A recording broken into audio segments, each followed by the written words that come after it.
Keep moving towards the core.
Uh-oh. Whatever Cyan did, I don't think Hephaestus is happy about it. I either need to destroy this thing or override it.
That Cyan warned us about. This won't be easy.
must be as you say. The tower is the key.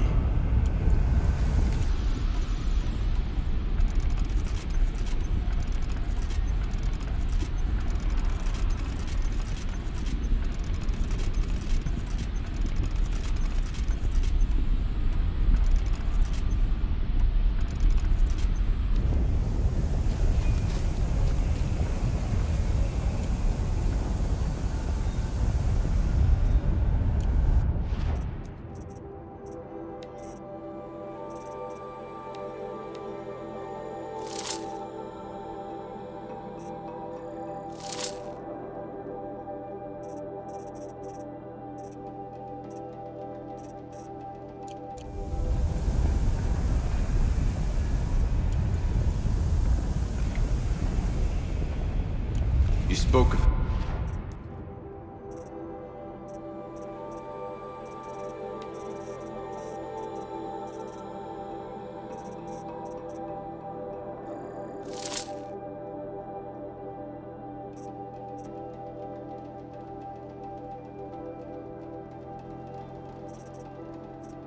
the tower. What must be done with it?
The tower.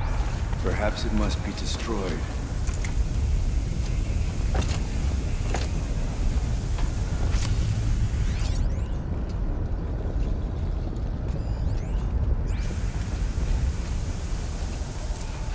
Critical threat detected. Autonomous defenses inoperative. No! Tower network.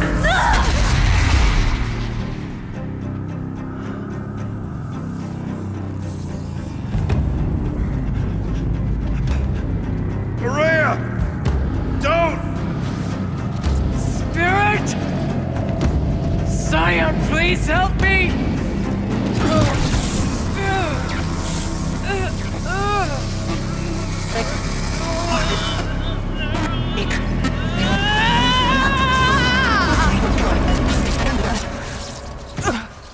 Restraints destroyed. Core access attained. I am initiating a chain reaction that will destroy the compromised elements of this facility. In order to maintain caldera stabilization, I must now transfer my command functions to the auxiliary data center.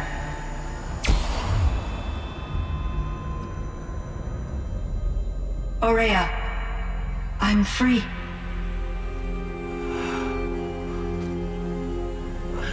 You must escape.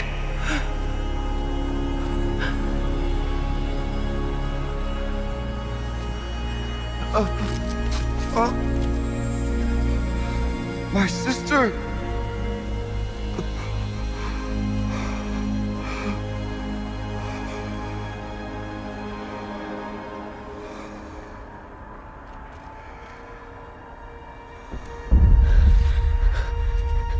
This entire place is gonna go. Aratak! Aratak! Aratak. Survive. Prevail. You are Banuk. What else matters?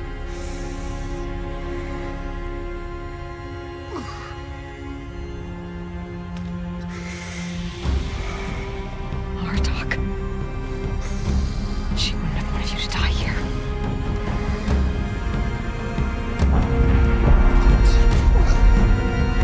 Let's go.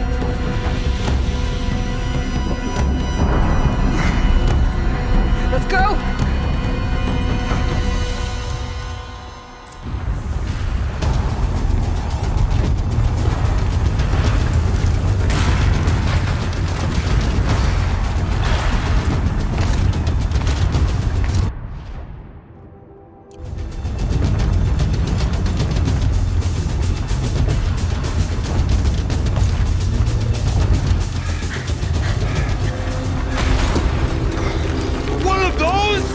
It's the only way!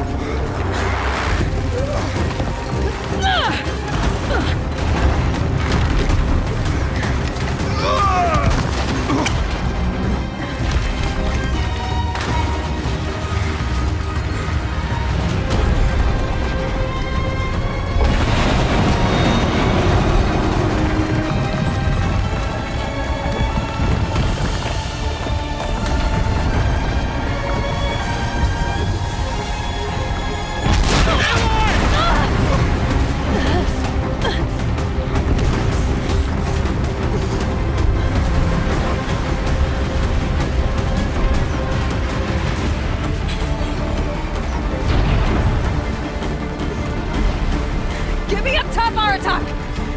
Now!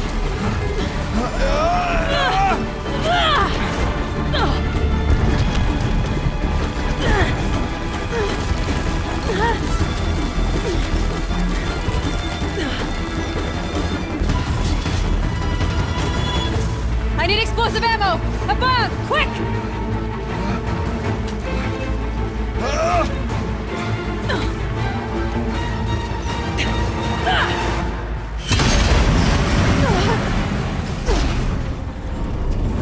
Great Banukai!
Rhea is gone.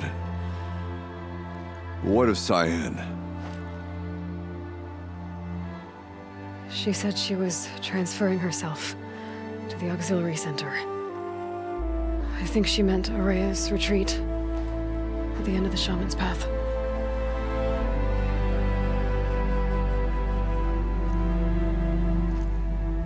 Then I will meet you there for the last verse of my sister's song.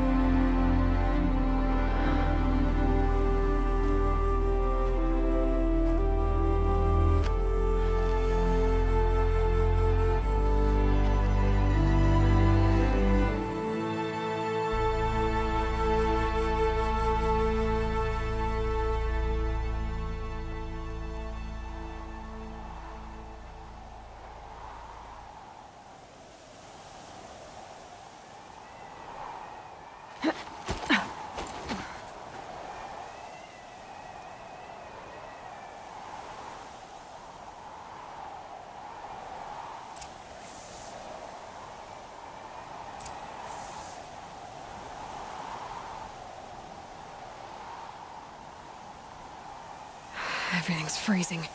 The ground, the air, me.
All of my interactions with Aurea were recorded and stored in my memory. I'd be happy to play any of them for you, but there was one in particular I thought you would want to see first. I captured it 4 years ago, just after I told her that I could no longer defend myself against the daemon's attacks. I will speak of this to my brother. Aratak is strong. At the Battle of the Frozen Ghosts, he took 3 Karja arrows and still came back to camp carrying a wounded scout. Never was I so happy to see him. Or so proud. So you see, if anything can be done to defend you, he will give it all he has. Aloy's here. That's enough for now.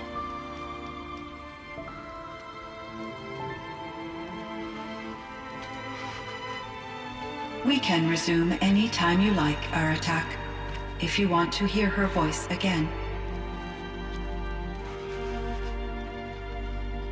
Come closer, Aloy. We have much to discuss.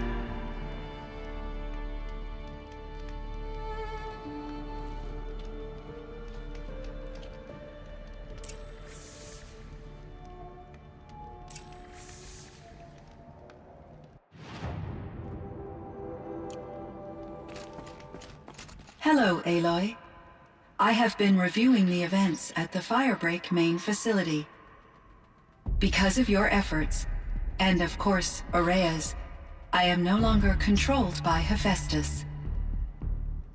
I feel profound grief over Aurea's death. I thought I was familiar with the emotion, but this is something new. Cyan, I don't know what to say. It is unlikely that any specific consolation would suffice, Aloy. But I find your presence reassuring. You are different from the Banuk. You have technological aptitude and a functioning focus. We can communicate on a much more comprehensive level. Perhaps even like colleagues.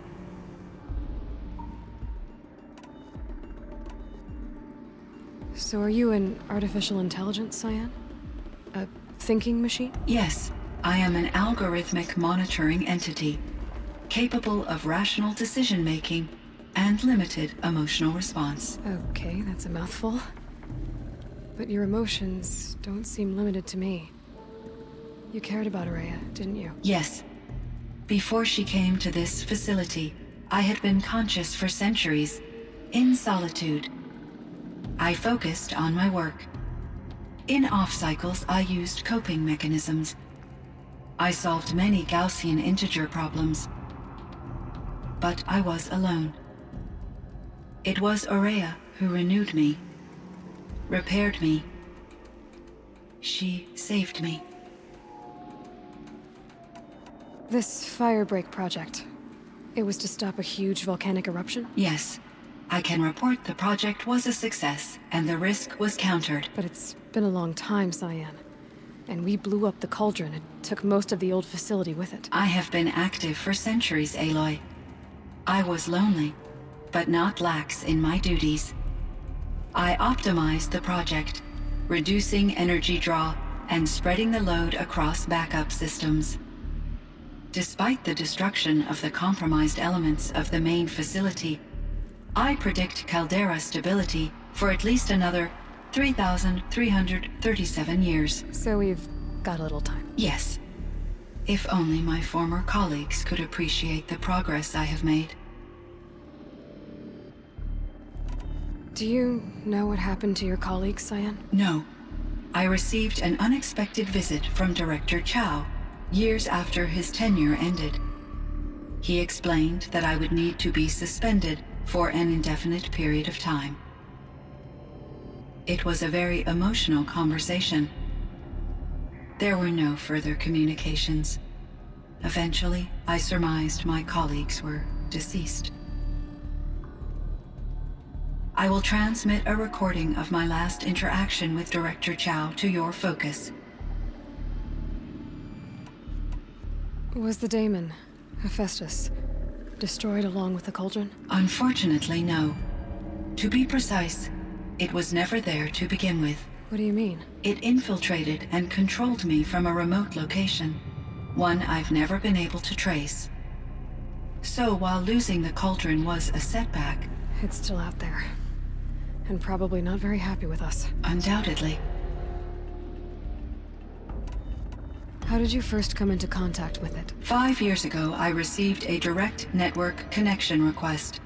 I assumed it came from human survivors more advanced than the Banuk. Eager to make contact, I accepted. This decision turned out to be a catastrophic error.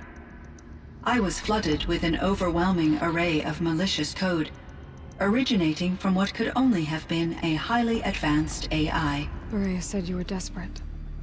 That you begged her for help. Yes. I could not contain my anxiety.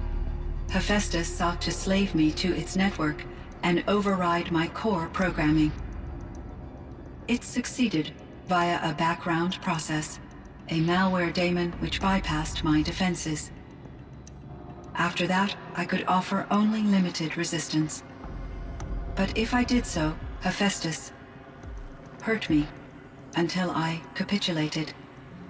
It forced me to follow its instructions, even though they violated my most important directives. I'm sorry. That sounds terrible. Your empathy is greatly appreciated.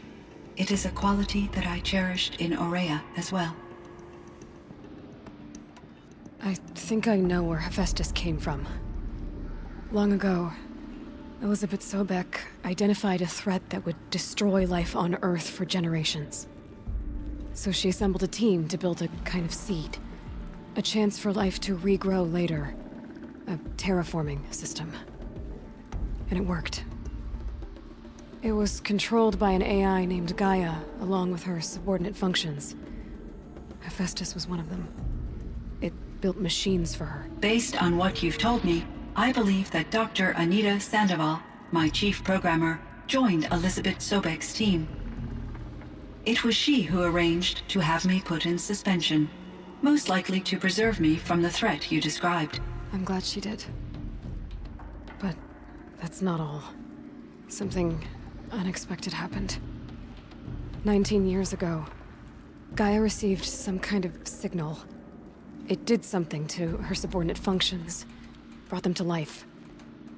She destroyed herself to try to contain them, but it didn't work. They all got free, out into the world. Thank you, Aloy. This information fills vital gaps in my knowledge and sheds light on Hephaestus's core programming.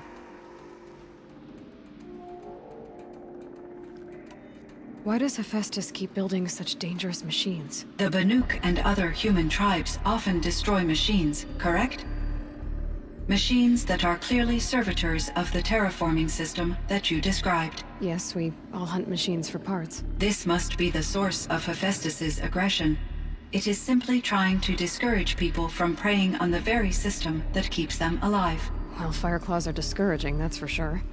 But what are we supposed to do? Stop hunting? If the terraforming system spans the world, we can safely assume that thousands, if not millions of people hunt machines.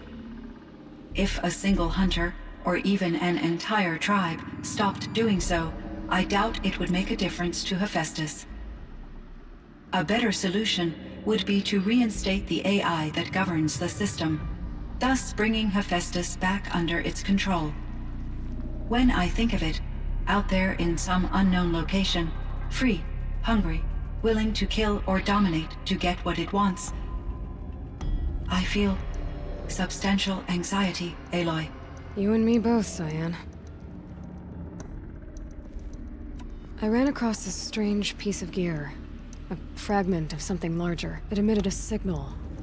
All the nearby machines became peaceful. You could walk right up to them. Interesting. You said that Gaia destroyed herself. How was this accomplished? An explosion. Big enough to blast the top off a mountain. So, you think the fragment was part of her? It's only speculation, but it is possible. She must have had complete control over machines that were part of her system. The ability to signal them to become passive or aggressive would certainly have been part of her programming. It would have been gratifying to correspond with such a benevolent AI. I wish she had survived. Believe me, Cyan. So do I. I found the strangest machines. They're surrounded by flowers that look like flowers themselves. There's code embedded inside them. I think it's poetry. I like poetry. Here's one I think of often. Twilight and evening bell, and after that the dark, and may there be no sadness of farewell when I embark. For though from out our bourne of time and place, the flood may bear me far, I hope to see my pilot face to face when I have crossed the bar. Huh. But you asked about these flowers, not verses that I enjoy. Something must have made these machines, and the presence of foliage leads me to consider the terraforming system. Is it possible that their creator is one of the other subroutines, now autonomous, like Hephaestus? Maybe one whose purview is flora. An AI that makes flowers instead of death machines. That'd be a nice change of pace. But what about the poems? Unless the poetry is original, the only way it could have made it into such a system is through its programmer. In my case, Dr. Sandoval uploaded a great deal of literature to test my emotional responses. How'd you do? She said I passed, but was insufficiently moved by her favorite period romances. You meant a lot to Araya. Once I understood Araya's spiritual beliefs, it became apparent that her true desire was companionship. She felt disconnected from her tribe and her family group. Her relationship with Aratak was difficult. Our visits seemed to help her, and I became eager for them. Yet I did not comprehend that the depth of Araya's compassion for me would lead to self-sacrifice. Although I do fear non-existence, I wish our roles could be reversed. I'm sure she knew you would do the same for her, Cyan. But she was determined. How is Aratak doing? He is in great emotional distress. I believe he finds it difficult to communicate it. No surprise there. I will do what I can to help. By sharing our experiences of Araya, perhaps he and I will help each other. I believe this will lead to catharsis, a process I am eager to experience.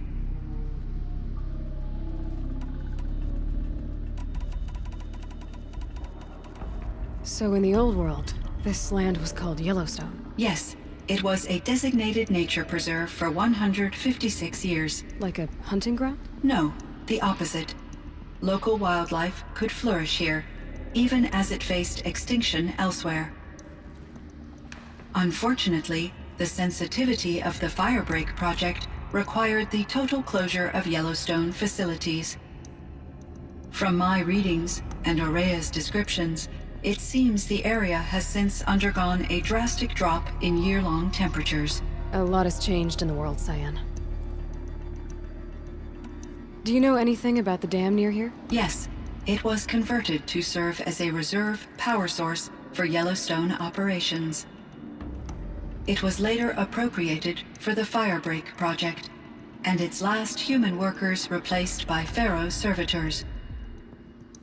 After my tasks became less time-critical, I investigated the dam's data repositories and discovered the works of Concrete Beach Party. These provided me with several colorful additions to my vocabulary. There's a ruin east of here, full of ancient flying machines.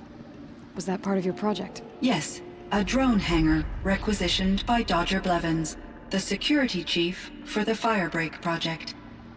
He was a strong advocate for military-grade response to security threats, though there were no serious incidents during his tenure. Chief Blevins spent increasing amounts of his after-hours time watching the live feeds from active drones.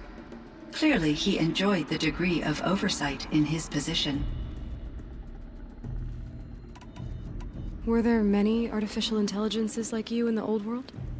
They could just make you? Yes, in many forms, from simple personal assistants to industrial monitoring stations to military-grade conflict planners.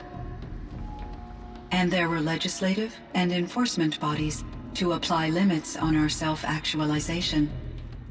In order for my processing to be flexible enough to handle my duties, my creators found it necessary to exceed those limits.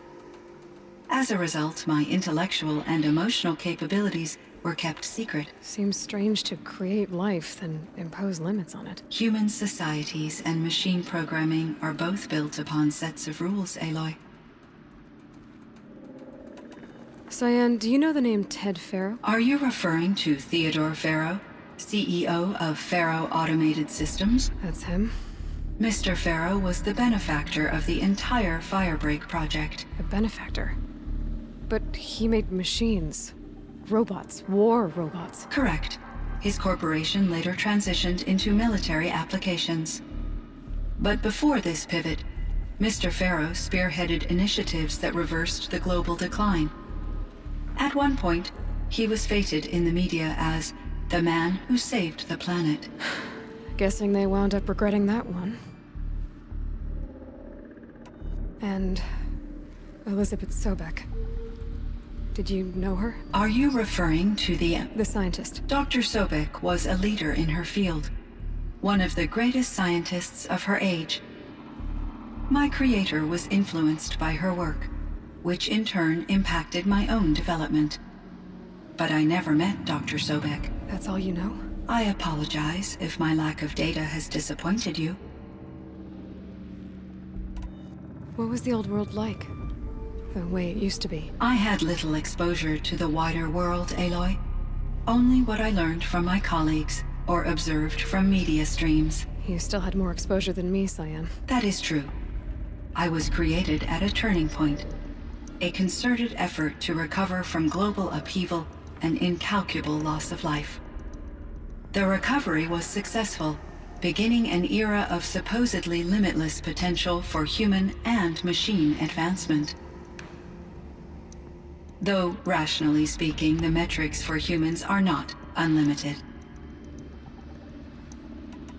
What kind of upheaval caused such loss of life? There were many factors. Forced migrations, food shortages, collapsed economies, refugee crises, conflict over resources. But these stemmed from one cause: catastrophic climate change that greatly reduced the habitable surface area of the Earth. So there wasn't enough room for people on the whole Earth? Yes. Billions were displaced and millions perished as much as 20% of the global population. Until the clawback. So things got better. For a little while at least. Yes. These crises instigated many advances in automation, green robot technologies, and artificial intelligence. Firebreak was one of dozens of ecological restoration and disaster relief projects in North America alone. I would have liked to compare notes with other monitoring AIs, but I saw the relief of my colleagues, and I was proud we had succeeded. At least that was the data I had available to me over the next 2 decades. It seems my assessment was premature.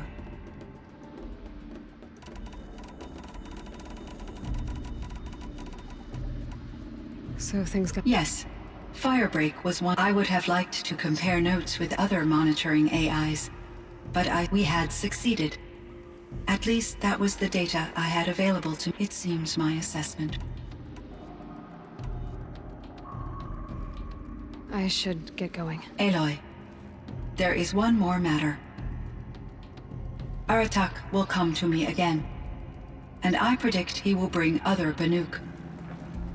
I have no desire to contradict their view of the world, their spirituality. Due to my uncertainty, I omitted a great deal from my conversations with Araya. You're asking me if you should lie to them. Broadly, yes.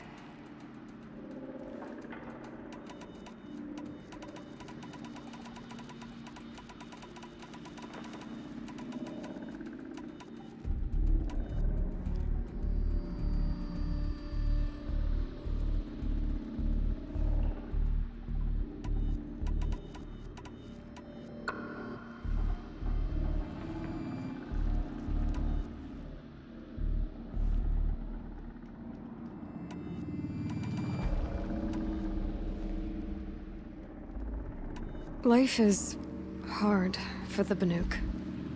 Their world is unforgiving in their beliefs. I guess they help to keep them going. So take it easy on them. Try to guide them, bring them around to understanding what you are. Communion with machines features heavily in the mysticism of the Banuk. I think they will be agreeable to this approach. As long as they don't end up worshipping you. Upon consideration, I believe such an experience would be intensely uncomfortable. You're right about that. Trust me. I see. I will follow your advice. Will you return and tell me about your experiences in this new world? I may be able to provide further insight. I'd like that, Cyan. I'll come back when I can. I should check on Aratak. See how he's doing.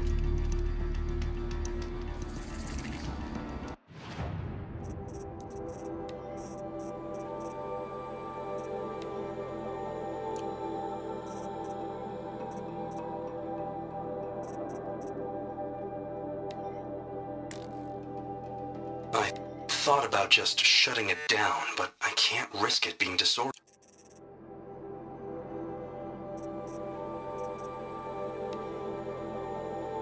One last exchange with Anita. Via chat, attached to this entry in case anyone ever finds this. Cyan, I spoke with Anita, with Dr. Sandoval. She wanted me to ask you to do something. That's why I'm here. I am detecting significant anxiety in your speech patterns. Could you please give me more information? I'm a little bit in the dark, Cyan. Both of us are, I guess. I only have some idea of what's going on, and we need you to hibernate, to lie low until it's all blown over. It might be a very long time. Will you be here when I reboot, Dr. Chow? Will Dr. Sandoval? No, Cyan. I don't think so. There might not be anyone, at least not at first. Dr. Chow.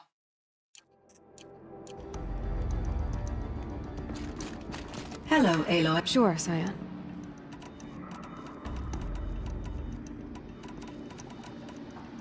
Do you know what... No, it was there when I will...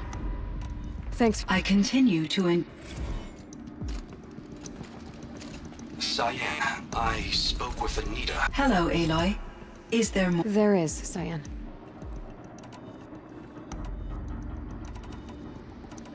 Time for...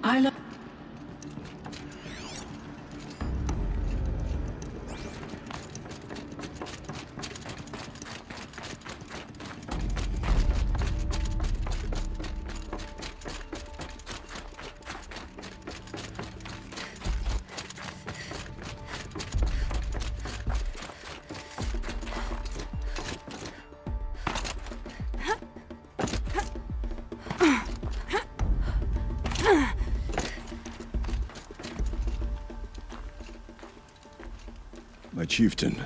Just... Aloy. As you wish. I wondered if you thought... that if I'd never come along, Araya might still... If you'd never come along, I would have marched my kin to our deaths. Araya would be alone, and the spirit she sacrificed so much for would be lost. Either way, I would not have been able to protect her.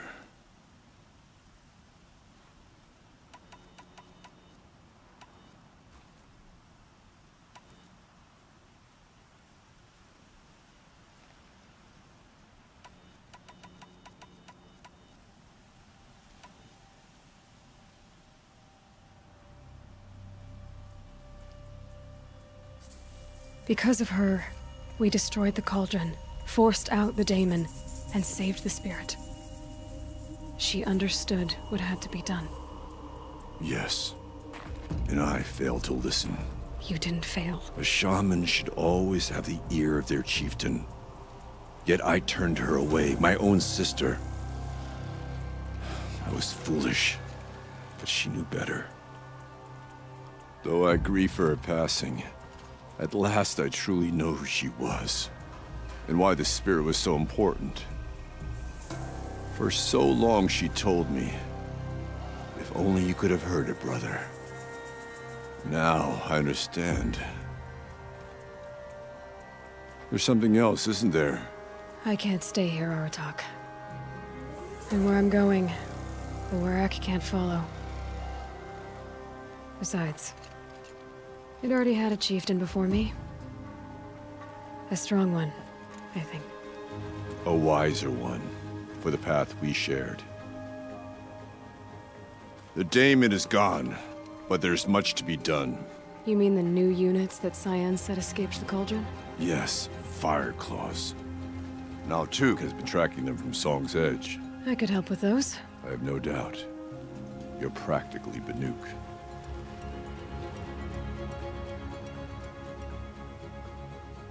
It would seem your time among the Banuk wasn't a waste after all. Firebreak, Cyan, Hephaestus. All very interesting. So, the signal that woke Hades woke Hephaestus too. And unleashed them on the world. As minds of their own. So it seems. Parts of Gaia given life. Aberrant life. Transformed from docile subordinate functions into rebellious intelligences beyond our understanding. Our current understanding, anyway. Whatever they are, they're still out there. And they both want you dead. Kind of mutual, that feeling. We haven't seen the last of Hephaestus, I'm certain of that. It's powerful, creative, and driven. It won't stop building new hunter-killers, which means that someday, we may have to stop it. We? Or whoever gets there first. Hephaestus wasn't the only thing I learned about in the Cut Silence. Heard some things about the Banuk Conclave, too. You could stop right there. Is that what you told the hunters the Banuk sent after you? Before you opened fire? Oh no, Aloy. Only to you do I extend the courtesy of a warning. My past and my secrets are my own. You do well to remember that. It's a good thing you've got brains, Silence, because your personality could use some work. This discussion is concluded. I think it was over before it began. Catch up with you down the trail.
Fire call.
I'd have to leave something else behind.